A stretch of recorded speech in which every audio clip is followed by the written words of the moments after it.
Hello friends, hope you all are fine. Today we are going to study our chapter number 10 of class 12th history and the name of chapter is colonialism and rural society. Bharat के अंदर east India company कैसे आई, कैसे उन्होंने यहाँ की व्यवस्था को, चाहे वो रिवेन्यू से रिलेटेड है, भूमि से रिलेटेड है या और जो भी उनकी व्यवस्थाएं थी वो कैसे उन्होंने इस्टेब्लिश करी और कैसे पुरानी व्यवस्थाओं को उन्होंने रूपांतरित किया, तो वो हम इस चैप्टर के अंदर पढ़ेंगे। देखिए इस चैप्टर की 2 वीडियोस आएंगी क्योंकि नोट्स बहुत बड़े थे, तो 2 वीडियोस में हम उनको कवर अप करेंगे। So let us start our first part, Bengal and the zamindars. सबसे पहले जो कॉलोनियल रूल भारत के अंदर हुआ था ईस्ट इंडिया कंपनी का, देखो कॉलोनियल होता है वो देश जो राज कर रहा है और कॉलोनी होता है जिसपे राज हो रहा है। तो कॉलोनियल रूल भारत के अंदर कहाँ पे स्थापित हुआ था? बंगाल के अंदर सबसे पहले।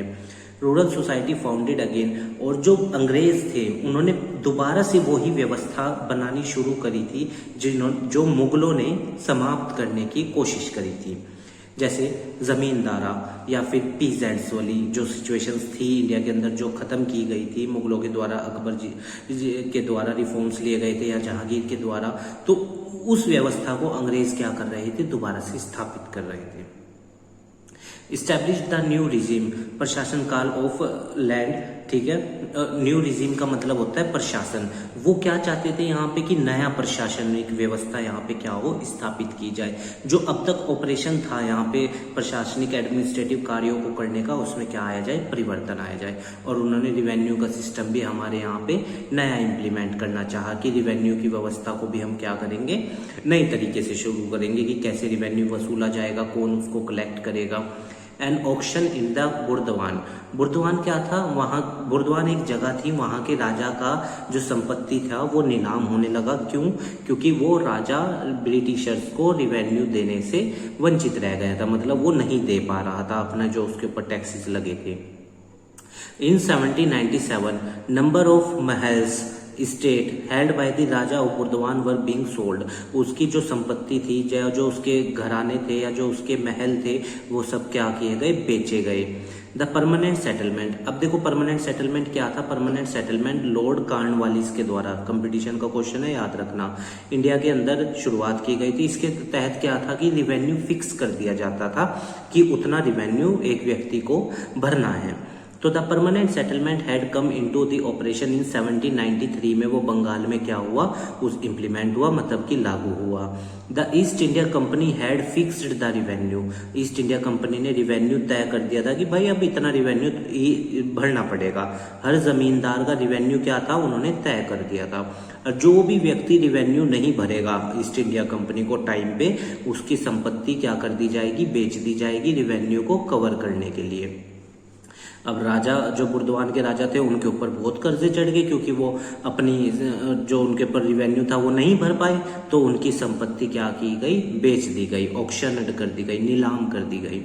मैनी परचेजर, बहुत सारे खरीदार आते थे ऑक्शन के अंदर जो नीलामी की बोली लगाते थे, प्रॉपर्टीज बेची जाती थी उस व्यक्ति को जो ज्यादा से ज्यादा मतलब बोली लगाता था, ठीक है ना। आमतौर पर यही होता है, जो व्यक्ति ज्यादा से ज्यादा बोली लगाता है उसी को ही बेची जाती है।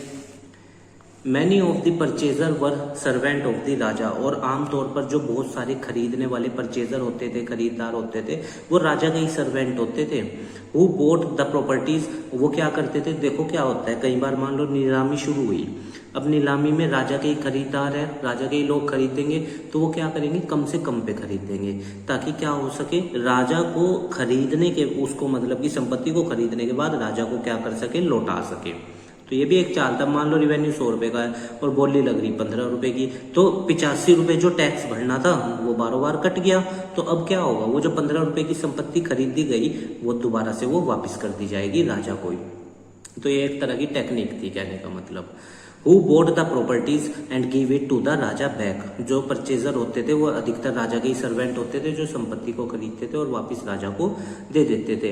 95% of the sale at the auction was fictitious. आमतौर पे 95% जो प्रॉपर्टीज बेची जाती थी ना वो फर्जी होती थी, मतलब कि जो उसे खरीदने वाला है ना, जिसकी संपत्ति नीलाम हो रही है, उसी का ही आदमी उसको खरीद रहा है और फिर वापस उसे ही कर दे रहा है। तो ये था system. The problem of unpaired revenue. अब ऐसा क्यों होता था कि राजा या जमींदार अपना रिवेन्यू नहीं चुका पाते थे? Over 75% of the zamindar were given to the others. आमतौर पे जिन पे रिवेन्यू लगता था, वसूला जाता था, जिनसे लगान, वो चुका नहीं पाए जमींदार अपना, तो 75% से ज्यादा जमींदार ऐसे थे जिनकी संपत्ति उनसे छीन के दूसरों को दी गई परमानेंट सेटलमेंट के अंदर, क्योंकि रिवेन्यू फिक्स था और तय डेट पे भरना था। British official solved hoped to resolve the problem since the concept of Bengal. तो उन्होंने चाहा कि भाई इस प्रॉब्लम को तो सोल्व करना है, ऐसे तो उनको बहुत नुकसान हो रहा है। During the 1770s the rural economy in Bengal was in the crisis. क्यों? क्योंकि जमींदार अपना रिवेन्यू भर नहीं रहे थे, ईस्ट इंडिया कंपनी के पास रिवेन्यू जा नहीं रहा था, तो क्या होने लगा। और इवन जमींदारों के पास भी कहाँ से रिवेन्यू आता, क्योंकि भाई हमें पता है शुरू से ही हमारी डिपेंडेंसी किस पे थी, एग्रीकल्चर की, लेन पे थी। क्योंकि मशीनरी तो इंडिया के अंदर, अगर आप सही मायने में देखो, 1951 से 56 जब पहला 5 ईयर प्लान चलाया पीसी महालनोबिस के, उस पे हैरो डोमर मॉडल पे, उसी में ही तो एग्रीकल्चर की बात की गई। उसके बाद ही इंडिया के अंदर रिफॉर्म्स आए, चाहे फिर वो हमारा ग्रीन रेवोल्यूशन है या लैंड रिफॉर्म्स है। और इवन आप 1991 की न्यू इकोनॉमिक पॉलिसी देखो, उसमें कहाँ एग्रीकल्चर की बात की गई थी। तो शुरू से ही अगर हम देखें, इंडियन एग्रीकल्चर बेसिकली किस पे डिपेंड था, रेन पे, प्रेसिपिटेशंस पे। तो ड्यूरिंग द 1770s ये हो गया। ड्यूरिंग द फेमाइन, जब देश में अकाल पड़ता था तो एग्रीकल्चर का प्रोडक्शन कंटिन्यूसली घट रहा था। देखो अब वर्षा पे निर्भरता है, अब मान लो वर्षाएं ना हो सही से, तो फिर क्या होगा, एग्रीकल्चर का प्रोडक्शन कम होगा, आगे जमींदारों को रिवेन्यू कम मिलेगा कि पीजेंट्स की तरफ से, फिर जमींदार भी आगे ईस्ट इंडिया कंपनी को कम रिवेन्यू देंगे, पर ईस्ट इंडिया कंपनी क्या करेगी, जमींदार के सारे हक छीन लेगी। तो ये प्रॉब्लम थी। ऑफिशियल थॉट, ऑफिशियल्स को ये लगा that agriculture trade and the revenue resources of the state could all be developed by improving investment in the agriculture. तो जो ऑफिसर्स थे उनको ये लगा कि भाई देखो, अगर रिवेन्यू बढ़ाना है तो इनके एग्रीकल्चर में थोड़ा बहुत तो पैसा इन्वेस्ट करना पड़ेगा, मतलब डेवलपमेंट करना पड़ेगा, तभी क्या हो सकता है। अगर देखो क्या होता है, मान लो एग्रीकल्चर में पैसा लगाते हैं अंग्रेज, तो उससे क्या होता है, एग्रीकल्चर बढ़िया होती। अब जब बढ़िया होती तो टैक्स किसान ज्यादा भरता, फायदा किसका होता है, अल्टीमेट ब्रिटिशर्स का।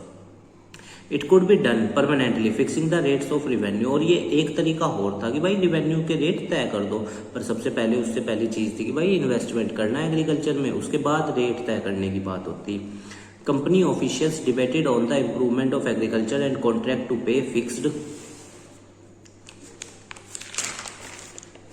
Revenue to the state. तो कंपनी के जो ऑफिसर्स थे, उन्होंने, ईस्ट इंडिया कंपनी के जो ऑफिसर्स थे, उन्होंने भाई इस चीज पे चर्चाएं करी कि भाई कैसे रिवेन्यू तय करें, किसका क्या रिवेन्यू होगा, और मतलब कि कब किसको फिक्स पेमेंट करना है, वो सब चीजें।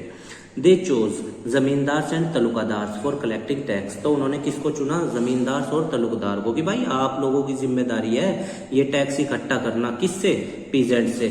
और याद रखना ये भी बात कहा कि अगर तुम लोगों ने ये तय टाइम पे ना पैसे जमा कराए ना हमारे पास, ईस्ट इंडिया कंपनी के पास, तो तुम्हारे जमींदारा हक तुमसे छीन के किसी और को दे दिया जाएगा। अब देखो यहाँ पे चालाकी क्या है, मान लो अब जमींदार फेस कौन है, वो तो जमींदार मांग रहा है ना किसान से, तो रिवेन्यू वो थोड़ी मांग रहे हैं अंग्रेज तो जमींदार से मांग रहे हैं। तो अल्टीमेट अगर मान लो कन्फ्लिक्ट होगा भी तो किसके बीच में होगा, जमींदार और पीजेंट के बीच में, मतलब हम आपस में ही लड़ते। ये चालाकियां थी उनकी। दे वर नाउ क्लासिफाइड एज जमींदार। तो लोगों को बांट दिया भाई कि भाई एक गांव का या 10 गांव का एक जमींदार बना दे कि भाई तेरी जिम्मेदारी है इन लोगों से टैक्स इकट्ठा करके देना, revenue. And they had to tell to collect the revenue demands. और लोगों को समझाना भी तेरा ही काम है, इकट्ठा करना भी तेरा ही काम है, ये कह दिया उन्होंने उस जमींदार को जिसे भी अपॉइंट किया जाता था। नाउ जमींदार was not a land owner. अब जमींदार जमीन का मालिक नहीं है विलेज के अंदर, अब वो क्या बन के रह गया कि भाई रिवेन्यू कलेक्ट करना है और ईस्ट इंडिया कंपनी के खाते में जाके जमा कराना है। जमींदार हैड सेवरल विलेज, कई कई गांव होते थे एक जमींदार के अंडर में, जहां से उसे मतलब कि रिवेन्यू इकट्ठा करना होता था। The company fixed the total revenue to be paid by zamindar. East India Company ने हर जमींदार का रिवेन्यू क्या कर रखा था, तय, कि कौन व्यक्ति कितना रिवेन्यू भरेगा, मतलब कौन सा जमींदार कितना रिवेन्यू भरेगा। The zamindar collected from the different village and paid the revenue to the company. तो जमींदार अलग अलग गांवों से जो उसके अंडर में थे वहां से पैसा इकट्ठा करता था और किसको दे देता था, ईस्ट इंडिया कंपनी को। ही वाज एक्सपेक्टेड, अब देखो उससे ये उम्मीद की जाती थी कि वो रेगुलर भरेगा, और अगर उसने किसी भी मतलब कहीं अगर ऐसा किया कि वो फेल्ड हो गया रिवेन्यू भरने में ईस्ट इंडिया कंपनी को, तो उसकी सारी संपत्ति नीलाम कर दी जाएगी। अब जमींदार दो तरफ से मर रहा था देखो, एक तो अगर वो किसान से जाके मांगने लगे रिवेन्यू तब मुसीबत, क्यों, किसान के पास तो पहले वैसे ही नहीं है, और जबरदस्ती करेगा तो वो विरोध करेंगे जमींदार का। दूसरी तरफ अगर ईस्ट इंडिया कंपनी को ना टाइम पे दे तब मुसीबत, उसकी संपत्ति नीलाम कर दी जाएगी। तो यहाँ पे देखो चाल क्या खेल ली इन्होंने अंग्रेजों ने, मतलब कि इनको आपस में ही लड़वाओ और पैसा खुद कमाओ, ये चीज थी। वाई जमींदार डिफॉल्टेड ऑन पेमेंट, अब जमींदार क्यों नहीं दे पाता था, देखो भाई जमींदार को करना था किसान से टैक्स इकट्ठा, जाहिर सी बात है। अब किसान रेन पे डिपेंड है, फसलें ना बढ़िया हो पाई, लागत ज्यादा आ गई, वो बेचारा कहाँ से भरेगा टैक्स या रिवेन्यू। तो फिर क्या होता था, अब जब रिवेन्यू जमींदार के पास नहीं होता था फिर उसके गले मुसीबत की, उसे तो टाइम पे भरना है ईस्ट इंडिया कंपनी को। तो ये चीज थी। जमींदार रेगुलरली फेल, यहाँ फेल कर लीजिएगा, एल है ये, ठीक है। Fail to pay the revenue demand and unpaid balance in increased, वो क्या करते थे कि भाई अपना बैलेंस चुकाओ फटाफट, तो किसानों को कहते थे। इनिशियल शुरुआत में डिमांड बहुत ज्यादा हाई होती थी, पर it was implemented in 1790s when production was very low. अब देखो एक तो किसान का प्रोडक्शन कम, ऊपर से उस पर रिवेन्यू इतना ज्यादा, वो बेचारा अपना घर चलाएगा या इन्हें अंग्रेजों को टैक्स भरता जमींदारों को, तो वो तो उसके लिए तो वैसे ही मुसीबत कि वो अपना घर ही किसी तरह चला ले बेचारा, अपने बच्चों को ही पढ़ा ले, बाद में रिवेन्यू दे देगा जमींदार को। और जमींदार भाई साहब को ये दिक्कत थी, उसे टाइम पे भरना था, वरना तो फिर उसकी संपत्ति नीलाम हो जाती। तो चैलेंज जमींदार के सामने भी था और चैलेंज किसान के सामने भी था। मजे किसके आ रहे थे, अंग्रेजों के, ईस्ट इंडिया कंपनी के। इट वॉज डिफिकल्ट टू पे रिवेन्यू बाय द पीजेंट, मैंने बता दिया आपको मुश्किल क्यों था। अरे भाई गरीब किसान वो अपनी फसलें किसी तरह अच्छी उगा ले, अगर मान लो फसलें अच्छी उगा भी ली, उसके बाद वो अपने बच्चों को पढ़ाए, घर चलाए, या उसके बाद वो रिवेन्यू भरे, और इतना ज़्यादा रिवेन्यू, तो वो इसलिए प्रॉब्लम्स होती थी। ज़मींदार भी मजबूर थे, वो क्या करते, उन्हें टाइम पे भरना था revenue. Revenue was fixed, revenue तो तय था कि भाई भरना है, प्रोडक्शन हो या ना हो टैक्स दोगे।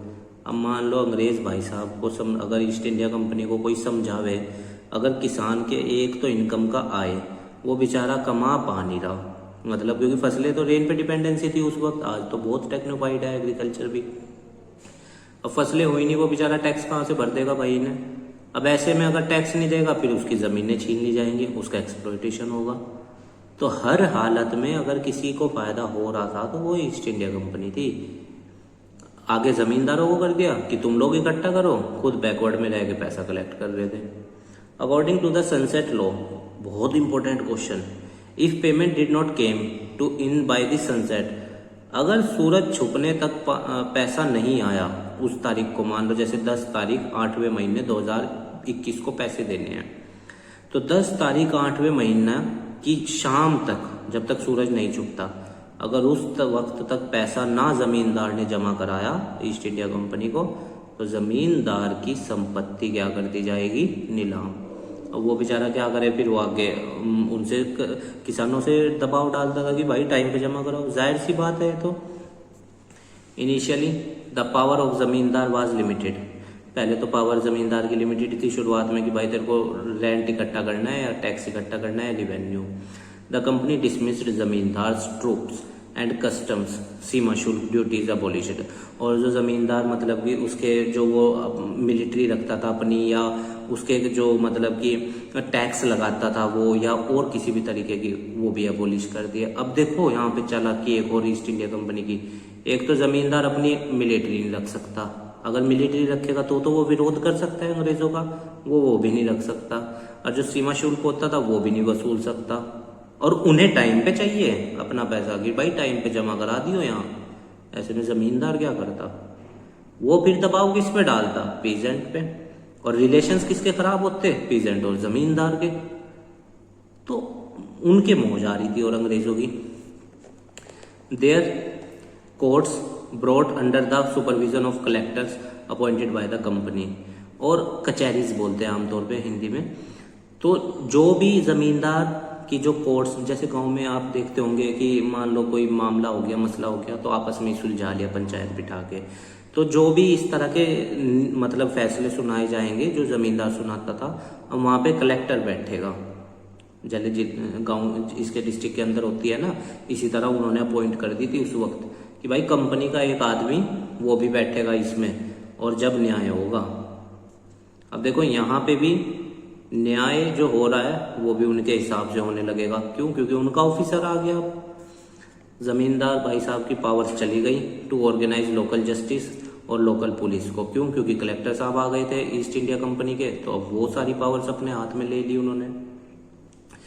मतलब जमींदार को भी तबाह किया जा रहा था हर वक्त से। ऐसा मत सोचना कि सिर्फ पीजेंट्स को नुकसान हो रहा था, जमींदार पे भी भाई बहुत दबाव था, और यहाँ दिख भी रहा है। राइट्स ऑफ जमींदार के अधिकार क्या कर दिए गए? घटा दिए गए। एन ऑफिसर, ठीक है, एक ऑफिसर नियुक्त किया गया of the zamindar came around to the village to collect tax. अब जमींदार का एक ऑफिसर होता था जिसको अमलाह कहा जाता था, AMLAH, अमला। जमींदार अमला को भेजता था, और वो क्या करता था? कलेक्ट करता था टैक्स को गांव के अंदर से। खुद नहीं आता था, मतलब अमला को भेज दिया जाता था। समटाइम बैड हार्वेस्ट, और मान लो अगर फसलें बर्बाद हुई कई बार, या फसलों के रेट बहुत कम मिले, तो वो बेचारा गरीब किसान कैसे टैक्स भरेगा? तो उस पे भी, उसके लिए भी चैलेंजिंग सिचुएशन हो जाती थी। देखिए, चीज़ों को एज ए स्टूडेंट ही मतलब समझने की कोशिश कीजिएगा। ये इतिहास है, तो कोई भी पॉइंट आप अन्यथा ना लीजिएगा। हमारा कोई भी इंटेंशन आपको हर्ट करने का नहीं है, ठीक है ना। बस एज ए स्टूडेंट, और हम एज ए टीचर आपको पढ़ा रहे हैं, तो इसको जैसा हमने पढ़ा है, समझा है, वैसे ही हम आपको समझा रहे हैं। फिर भी अगर आपको किसी पॉइंट से कोई ठेस पहुँचती है तो हम उसके लिए आपसे क्षमा मांगते हैं। हमारा कोई इंटेंशन ऐसा नहीं है। खैर, आगे बढ़ते हैं। अब जो अमीर किसान होते थे, या जो वे गांव के हेडमैन होते थे, जिन्हें जोतेदार और मंडल्स, ठीक है ना, वो तो खुश थे, क्योंकि उनके तो भाई बड़े आदमी हैं, पैसे चुका देंगे जो जमींदार का टैक्स है, उन्हें तो दिक्कत नहीं है। बेचारा गरीब किसान कहाँ से लाएगा पैसा? उसकी फसलें बढ़िया नहीं हो रही, और अगर फसलें बढ़िया हो भी गई, वो सारा पैसा कर्जे उतारने में चला गया, रिवेन्यू बढ़ने में चला गया, क्या करे? यही कारण है इंडियन एग्रीकल्चर इतना बैकवर्ड है। आज भी आप देखो नॉर्थ ईस्ट के इलाके, रेन पे डिपेंडेंसी है, ठीक है ना। या फिर आप राजस्थान जैसे इलाके देख लो, जहाँ पे अब भी वाटर की सही व्यवस्था अवेलेबल नहीं है।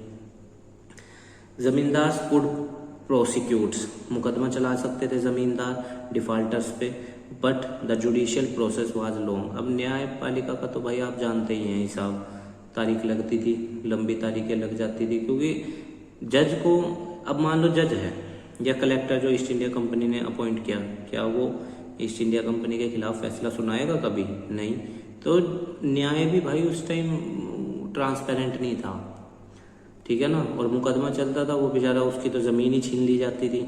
आमतौर पे जो पीजेंट था, जो डिफॉल्टर था, डिफॉल्टर वो व्यक्ति होता है जो पेमेंट नहीं चुका पाता। The rise of jotedars, group of rich peasants known as jotedars. अब जोतेदार्स यहाँ पे क्या हो रहे थे? उभर रहे थे। जो अमीर किसान थे, जमींदार वर गेटिंग वीकर, जमींदार कमजोर होते जा रहे थे, क्योंकि कंपनी उनके अधिकारों को क्या करती जा रही थी? कम। वो क्राइसिस फेस कर रहे थे। और वेयर आर जोतेदार गेटिंग स्ट्रोंगर, और जोतेदार क्या होते जा रहे थे? स्ट्रॉन्ग होते जा रहे थे। Jotedar had acquired vast area of land, several thousand acres, कहीं कहीं 1000 एकड़ जमीन जोतेदारों के पास होती थी। They control local trade as well as money lending, वो पैसा उधार पे देना, लोकल व्यापार को, सब कुछ कंट्रोल करके रखते थे। देखो, मतलब अगर जमींदार भाई साहब बीच में से हट रहे हैं, तो जोतेदार भाई साहब उभर के सामने आ रहे हैं। दबाव अल्टीमेट याद रखना किस पे पड़ेगा? गरीब किसान पे, ठीक है।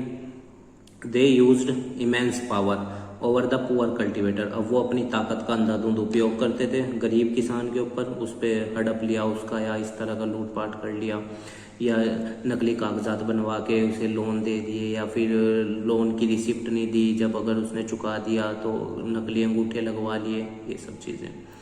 A large part of their land was cultivated through share croppers, और आम तौर पे जो जोतेदारों की ज़मीन होती थी, जैसे आपने यूपी में सुना होगा, पट्टे पे दे दी गई या ठेके पे। पट्टे पे क्या होता है, या आसान भाषा में ठेके पे भी बोला जाता है। इससे क्या होता है कि ज़मीन का बोएगा कोई और, पर जब फसलें होंगी वो आधी आधी बटेंगी, ऐसे बोला जाता है। पट्टे पे दे दी, हमारे इधर पट्टे पे बोला जाता है कि पट्टे पे ज़मीन दे रखी।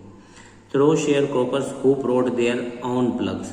अब शेयर क्रॉपर्स अपने ही प्लग्स, मतलब कि वो लाते थे बैल या मजदूर या फिर आप हल लाते थे, ठीक है ना, जिससे वो खेत को जोतते थे।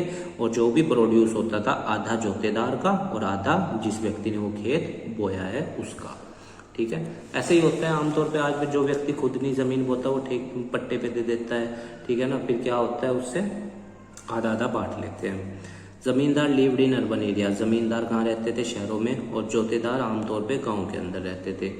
They had direct control. अब गांव के अंदर हैं तो डायरेक्ट कंट्रोलर होगा, जाहिर सी बात है गांव वालों पे। दे अपोज जमींदार। और जमींदार का विरोध करते थे कि तुम टैक्स बढ़ा रहे हो बहुत ज़्यादा। दे डेलिबरेटली, जानबूझकर पेमेंट को डिले करते थे जमींदार के पास। क्यों? अब देखो, जोतेदार भी यहाँ होशियार बन रहा है, क्योंकि उसे पता है कि अगर जमींदार को पेमेंट लेट हो गई, वो ईस्ट इंडिया कंपनी को टाइम पे दे नहीं पाएगा, उसके सारे अधिकार क्या होंगे, छीन लिए जाएंगे, और फिर जोतेदार भाई साहब मजबूत होंगे। In fact the state of the zamindar were auctioned. अब अगर ना दिया टाइम पे तो जमींदार का तो संपत्ति बिकनी है, जब वो रिवेन्यू नहीं भर पाएगा तो फिर जोतेदार क्या होगा, और फिर जब नीलाम हो रही होगी ना, जोतेदार वहां पे परचेजर के रूप में जाके खरीद लेगा। तो देखो होशियारी यहाँ पे। अब जोतेदार भाई साहब के पास पहले ही इतनी जमीन, दूसरा जमींदार को भी तोड़ दिया, उसे टैक्स ना देके टाइम पे, और जब उसकी ऑक्शन हुई संपत्ति वो भी खरीद ली। ये देख लो आपके सामने क्या व्यवस्थाएं थी। रिच पीजेंट्स, पर हमें यहाँ पे सोचना है उस गरीब व्यक्ति के बारे में, उस गरीब किसान के बारे में, वो कैसे सरवाइव करता होगा इन सब समस्याओं से घिर के। Rich peasants and village headman were also getting strong. वो भी होते जा रहे थे स्ट्रॉन्ग, ठीक है ना। होलादार्स, गंतीदार्स और मंडल्स, ये सब एक, आप समझ लो कि एक तरह की पोजीशंस थी गांव में, जो अमीर लोगों पे होते थे, उनके पास पैसा। The zamindars resist. अब देखते हैं। द अथॉरिटी ऑफ द जमींदार in the rural area did not collapse, ठीक है, समाप्त नहीं हुई। दे फाउंड द वे। अब उन्होंने भी अपना, मतलब कि जमींदार भी भाई रास्ता तो निकाल लेगा, ऐसे तो जोतेदारों ने बहुत नुकसान पहुंचाएगा। They found the way to secure from auction. तो उन्होंने भी ऑक्शन से बचने के लिए एक रास्ता निकाल लिया, नई नई स्ट्रेटेजी। फर्जी ऑक्शन, समझ आ रहा कि भाई चल ठीक है ना बेच, तू नहीं भरता रेंट मत भर, संपत्ति तो नीलाम होगी, मैं अपने ही आदमी को खड़ा कर दूंगा वहां पे, वो ही खरीद लेगा संपत्ति, वो वापिस मुझे दे देगा। तो जमींदार भी चालाकी था यहाँ पे। एग्जाम्पल, जमींदार क्या करता था, अपनी संपत्ति अपनी वाइफ, और ये भी देखो एक चालाकी, वाइफ और उसके नाम कर देता था। अब जब जमींदार के नाम ही कुछ नहीं है तो उसकी संपत्ति कैसी नीलाम होनी। और चलो अगर जरा मरा हो भी गई तो वहां पे भी अपने ही आदमी को भेज दिया कि भाई ले इसे खरीद लियो।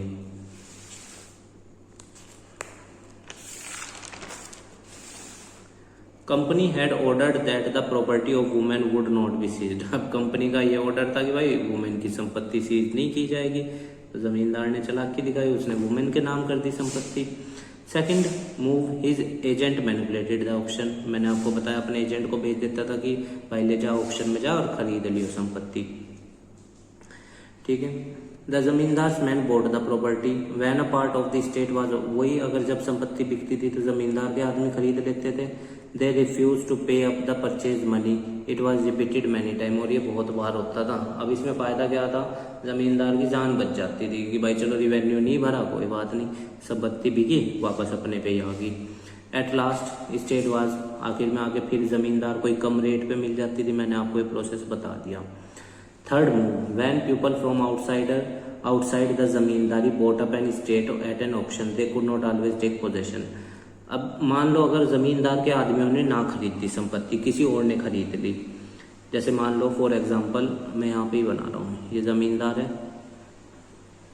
ये इसका व्यक्ति है, अब ये संपत्ति है, तो ऑक्शन हो रहा है, ये कोई तीसरा व्यक्ति है। ऑक्शन में इस जमींदार के व्यक्ति, ये गया हुआ था ऑक्शन में, इसने नहीं खरीदी, ये खरीद नहीं पाया, कोई और कारण रहा, इसने खरीद ली किसी तीसरे ने। अब ये तो जमींदार का आदमी नहीं है, पर इस भाई साहब को कभी कब्जा नहीं करने दिया प्रॉपर्टी पे, कब्जा जमींदार का ही रहा, भले ही खरीद लियो। अब ये बेचारा पैसे भी दे चुका यहाँ, और वहाँ भी नुकसान, क्योंकि कब्जा नहीं होने दिया। There agent would be attacked, अब या तो जमींदार के एजेंट उससे लूट लेंगे या उसे मार देंगे, ये सब चीज़ें थी। Sometime even the ryots resisted the entry of outsider, अब छोटे किसान या रियोट्स भी नहीं घुसने देते थे आउटसाइडर्स को कि कैसे तू आ जाएगा हमारे गांव में, कैसे कब्जा करेगा। They felt bound to their own zamindar, show loyalty, और जमींदार के प्रति ईमानदारी दिखाते थे इस चीज़ को करके गाँव के लोग। In the 19th century the depression, मंदी आई इंडिया के अंदर, वो in price of was over, और प्राइसेस क्या हो गए, मतलब कि बहुत, जब देखो मैं आपको यहाँ पे कर्व बना के दिखाता हूँ,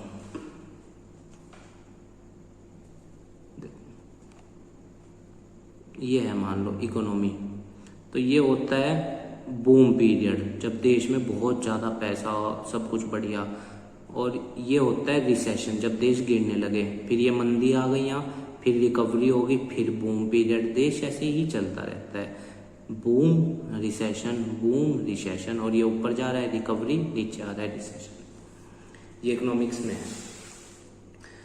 Those who had survived the trouble of 1790s consolidated their powers, अब जो सर्वाइव कर जाता था वो अपनी पावर्स को कंसोलिडेट कर लेता था, जोड़ लेता था। Rules of revenue payment were also made flexible, इन्हें आसान बनाया गया कि चलो भाई जमींदार वेतन की फिक्स डेट पे भरना था, उसमें रियायत दी गई है, वो सब चीज़ें। ग्रेट डिप्रेशन 1930 तक रहा, ठीक है, दे फाइनली कोलैप्स्ड, और फाइनली क्या हुआ, ग्रेट डिप्रेशन भी क्या हुआ, खत्म होने के उस पर आया। जोतेदार कंसोलिडेटेड देयर पावर, जोतेदार भी आपस में इकट्ठे हो गए और अपनी पावर्स को एकत्र कर लिया, क्योंकि देखो जब मंदी आती है ना तो हर किसी व्यक्ति को नुकसान होता है। जैसे अमेरिका में आई थी और दुनिया में ही आई थी 1920s में, और वही वक्त था जब ये इंडस्ट्रियल रिवॉल्यूशन हुआ था इंग्लैंड के अंदर। द फिफ्थ रिपोर्ट, अब फिफ्थ रिपोर्ट क्या थी, let us see. Report submitted to the British parliament, 1813 में रिपोर्ट सबमिट की गई, इससे ही related. It was the fifth of a series of report on the administration and activity of East India company in India. इस पे थी कि भाई ईस्ट इंडिया कंपनी कैसे काम कर रही है, क्या क्या उसके डिसीजंस रहे, क्या क्या उसने एक्टिविटीज करी, उन सब पे 5वीं रिपोर्ट सबमिट हुई।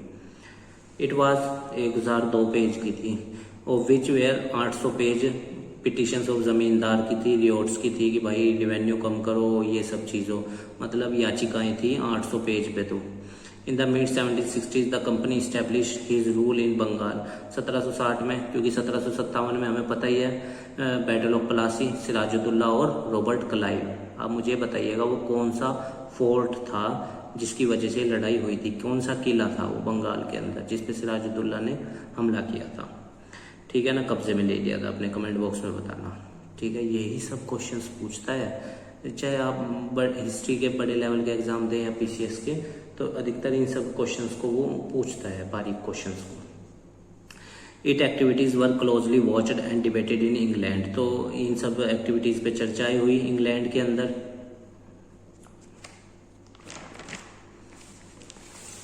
There were many groups in Britain, Britain के अंदर भी बहुत सारे समूह थे जो अपोज कर रहे थे मोनोपोली को, एकाधिकार को ईस्ट इंडिया कंपनी का, क्योंकि व्यापार के ऊपर किसका कंट्रोल था, ईस्ट इंडिया कंपनी का, तो उसकी मोनोपोली को, मोनोपोली होता है जहाँ पे एक सेलर हो और लार्ज नंबर ऑफ बायर्स हो, मतलब बेचने वाला एक हो, अब वो अपनी मनमर्जी से किसी भी रेट पे बेच सकता है। मैनी प्राइवेट ट्रेडर, अब जो प्राइवेट ट्रेडर थे वो चाहते थे कि भाई इंडियन मार्केट के द्वार उनके लिए भी खुले। अच्छा देखो, अब यहाँ पे मैं आपको एक पॉइंट और बताता हूँ, वो मैंने इसमें लिखा नहीं है पर मैं आपको ओरली बता रहा हूँ। जो पहले व्यापार होता था ना वो पूरा अफ्रीका घूम के जाना पड़ता था ईस्ट इंडिया कंपनी को या अंग्रेजों को, तो वो बहुत महंगा पड़ता था और 7,000 किलोमीटर फालतू भी ट्रैवल। तो इन्होंने क्या किया, 1869 में सुइज कैनाल बनाई, उससे क्या होता था, वो अब जो पूरा अफ्रीका घूम के जाना पड़ता था ना वो नहीं जाना पड़ेगा, वो लागत भी बची, टाइम भी बचा और रिस्क भी बचा। तो ये 1869 याद रखना, सुइज कैनाल। और आज आप मेरे को कमेंट बॉक्स में बताना कि सुइज कैनाल पे आज कौन कौन अपना अधिकार जताता है कि ये हमारी है, ये हमारी है।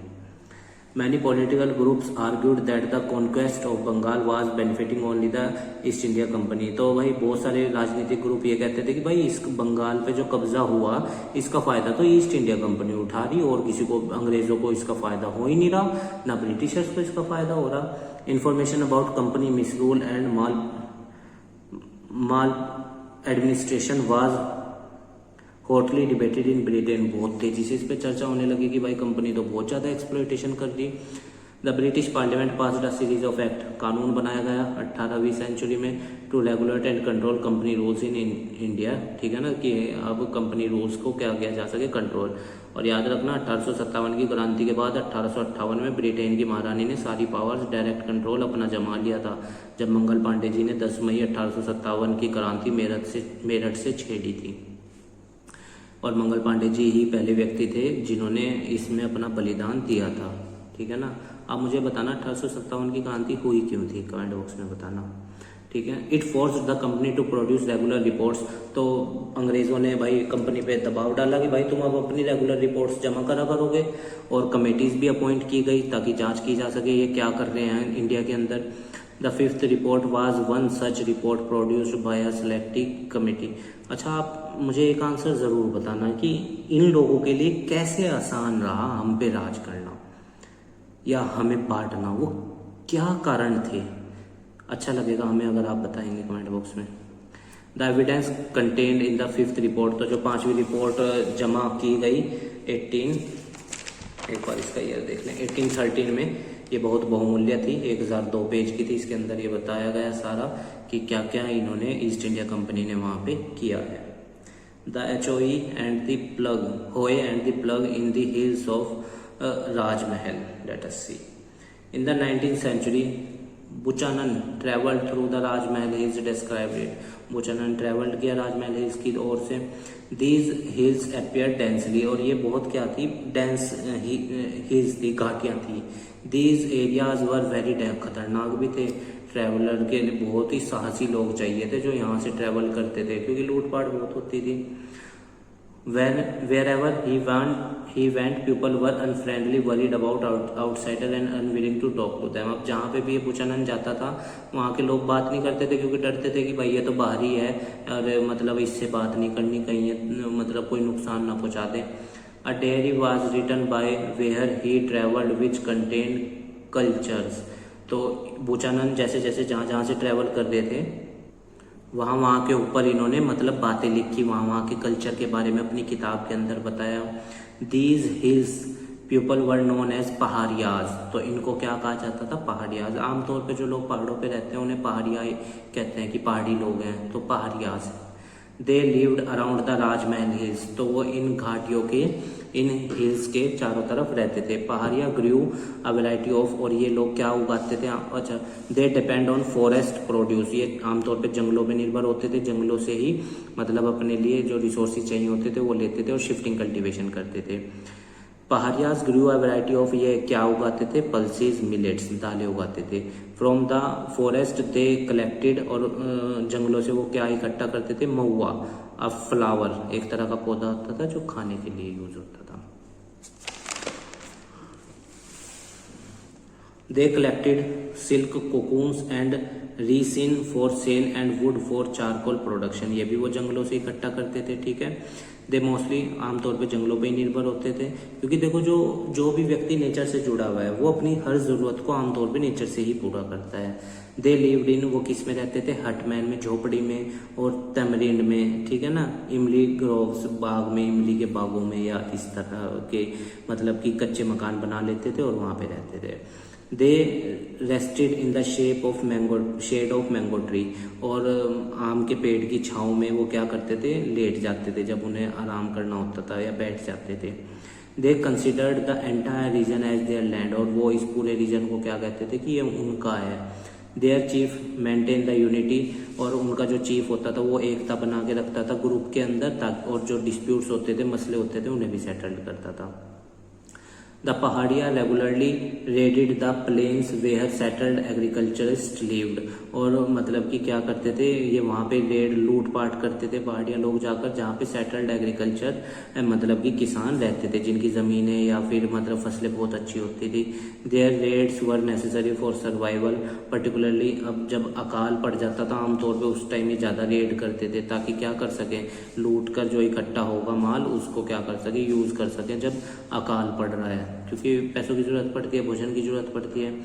They were also attacked to show their power, और वो इसलिए भी हमला करते थे ताकि अपनी ताकत को दर्शा सकें। The zamindar on the plain had often purchase peace by paying a regular tribute to the hills chief. तो ज़मींदार कैसे रक्षा करता था?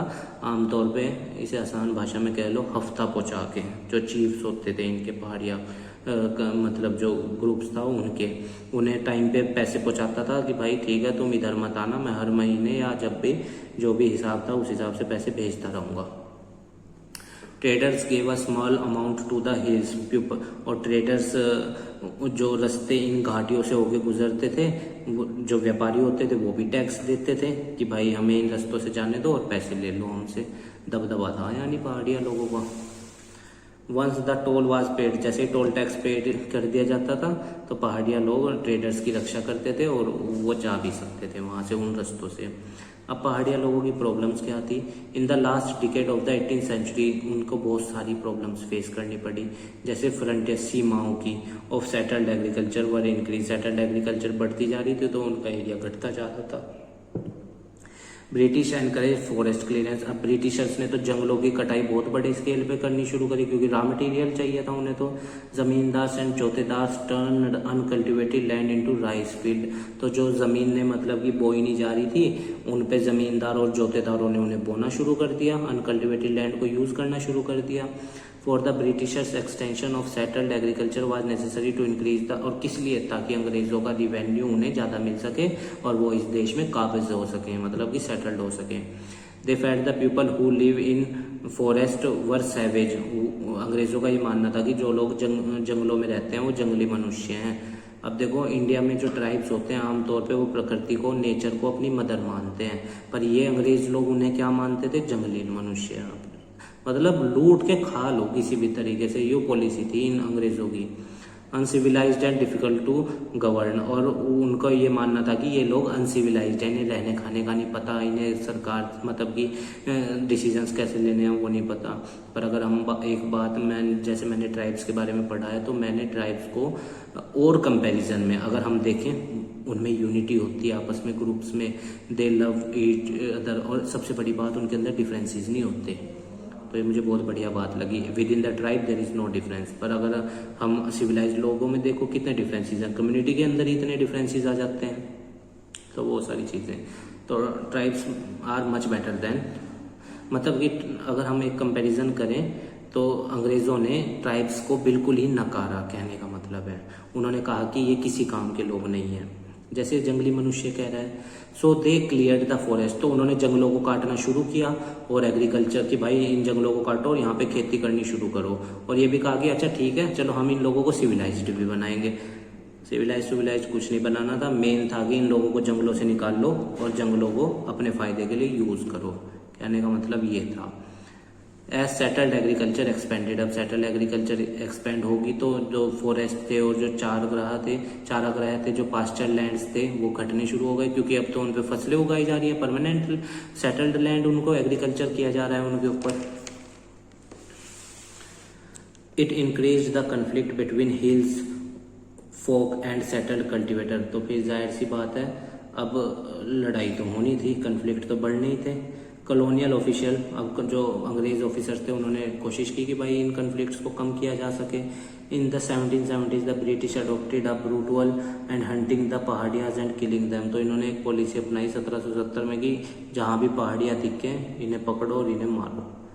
अब देखो ये कैसा, मतलब कि तुम बाहर से आके इस देश में रह रहे हो, इस देश की संपदा को लूट रहे हो और यहाँ के लोगों पे इतना जुल्म कर रहे हो, तो ये सोचने वाली बात है। मतलब कि यार ये अंग्रेज क्या ही कहा जाए बस।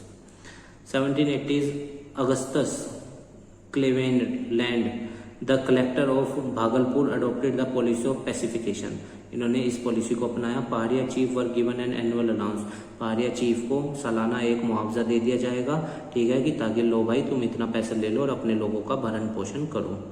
मैनी पहाड़िया चीफ रिफ्यूज, उन्होंने मना कर दिया कि भाई हमें नहीं चाहता ये, हम तो अपने इलाकों में रहेंगे और तुम यहाँ आना मत। तो अब जो एक्सेप्ट कर लेता था भाई उसे तो सब कुछ छोड़ के जाना ही पड़ता था, जाहिर सी बात है, और अपने कम्युनिटी के अंदर भी अथॉरिटी खो देता था क्योंकि जाहिर सी बात है वो तो अब कठपुतली बन के रह गया ना अंग्रेजों की। The type there was new danger to Santhal people को सबसे ज्यादा इसमें नुकसान था। संथली लोग आमतौर पे भारत में कहाँ हैं? झारखंड, उड़ीसा, छत्तीसगढ़, इन इलाकों में, पर झारखंड में सबसे ज्यादा है। Paharia life was symbolised by the hoe whereas Santhal settlers Santhal is a, Santhali तो देखो भाषा है, पर संथल इज अ ट्राइब, आप याद रखिएगा ये, ठीक है, शेड्यूल ट्राइब्स में आते हैं। Paharia life was symbolised by the hoe, whereas Santhal settlers represent the power of the plough. Paharia लोग होए का उपयोग करते थे, इसको हिंदी में कुदाल बोलते हैं। जैसे आप कह लो एक तरह का फावला टाइप, फावला होता है ना उस टाइप का, या खुरपी टाइप जो होती है खेत में यूज होती है वो चीज़। और प्लग हल हो गया। द बैटल बिटवीन होए and the plug was a long one, अब ये भी कन्फ्लिक्ट का बायस बना, ठीक है। तो ठीक है स्टूडेंट, पहली वीडियो में हम यहीं तक रखते हैं। जो नेक्स्ट वीडियो होगी इसका पार्ट 2 वो हम यहाँ से शुरू करेंगे। उम्मीद है आपको ये समझ में आया होगा, और अगर आपकी कोई क्वेरी है तो आप हमें मैसेज बॉक्स में बताना, हम उसका आंसर आपको देने की पूरी कोशिश करेंगे। और देखिए किसी भी पॉइंट को पर्सनल नहीं लेना है, वी ऑल आर लर्नर्स, आप भी स्टूडेंट हैं, मैं भी स्टूडेंट हूँ, ठीक है। तो फिर भी अगर आपको हमारे किसी पॉइंट से मतलब हर्ट हुआ है तो हम उसके लिए आपसे बहुत क्षमा मांगते हैं। हमारा कोई इंटेंशन ऐसा नहीं है, क्योंकि देखो जो पास्ट में हुआ है, मैं बस आपको जस्ट वो टीच करने की कोशिश कर रहा हूँ कि उस चीज़ को आप महसूस समझें एक बार कि क्या हुआ, कैसे वो लोग सरवाइव करे होंगे, बस वो चीज़ सोचना चाहते थे।